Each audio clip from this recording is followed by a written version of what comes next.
50대가 되면 뼈 건강, 그중에서도 골다공증에 대한 걱정이 하나둘씩 생기기 시작하죠. 혹시 이런 생각 해보신 적 있으신가요? 그냥 나이 들면서 뼈가 약해지는 거지 뭐. 하지만 골다공증은 단순히 뼈가 약해지는 걸 넘어서 작은 충격에도 뼈가 부러질 수 있는 위험한 상태입니다. 특히 여성의 경우 폐경 이후 에스트로겐 호르몬 감소로 인해 뼈 손실 속도가 매년 2%에서 3%씩 빨라져 더욱 주의가 필요하죠. 골다공증의 가장 무서운 점은 처음엔 아무런 증상이 없다는 것입니다. 그래서 조용한 도둑이라고도 불리죠. 어느 날 갑자기 기침이나 재채기만으로도 갈비뼈가 부러지거나 가벼운 넘어짐에도 골절이 발생합니다. 키가 3cm 이상 줄거나 등이 굽으면서 그제야 알게 되는 경우가 대부분이에요. 특히 척추 압박 골절, 손목 골절, 대퇴골 골절은 회복도 더디고 일상생활에 큰 지장을 줍니다. 심한 경우 거동이 불편해져 삶의 질이 현저히 떨어질 수 있어요. 그렇다면 골다공증을 예방하고 관리하기 위한 방법들을 구체적으로 살펴보겠습니다. 첫째, 충분한 칼슘 섭취입니다. 50세 이상에게는 우유 4컵 정도의 칼슘이 필요한데요. 매일 우유 1컵, 멸치 반줌 정도, 그리고 두부 반 모 정도를 드시면 하루 필요량을 채울 수 있어요. 치즈 1장, 브로콜리 1송이, 아몬드 1줌도 훌륭한 칼슘 공급원이고요. 둘째, 비타민 D 보충이 필수입니다. 칼슘이 제대로 흡수되려면 비타민 D가 꼭 필요하거든요. 하루 15분에서 20분 정도 햇볕을 쬐는 것이 가장 좋지만 실내 생활이 많다면 연어, 고등어, 달걀, 노른자,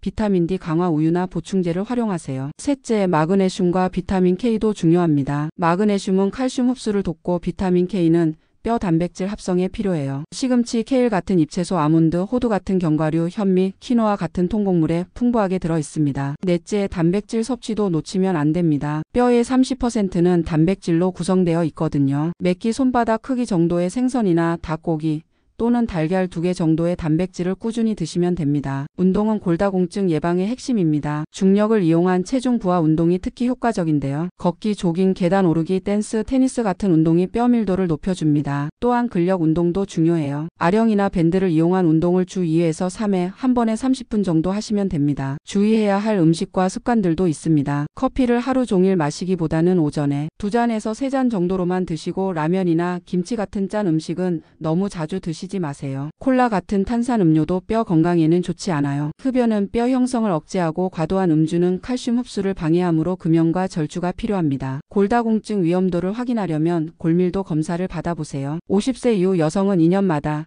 70세 이후 남성은 정기적으로 검사받는 것이 좋습니다. 골다공증은 예방이 최고의 치료입니다. 젊을 때부터 꾸준히 관리하는 것이 중요하지만 지금이라도 늦지 않았어요. 오늘부터 식단과 생활 습관을 점검해 보시고 내 몸의 기둥인 뼈를 건강하게 지켜주세요. 건강한 뼈로 활기찬 노년을 준비하는 것, 지금 시작하는 게 가장 좋은 때입니다.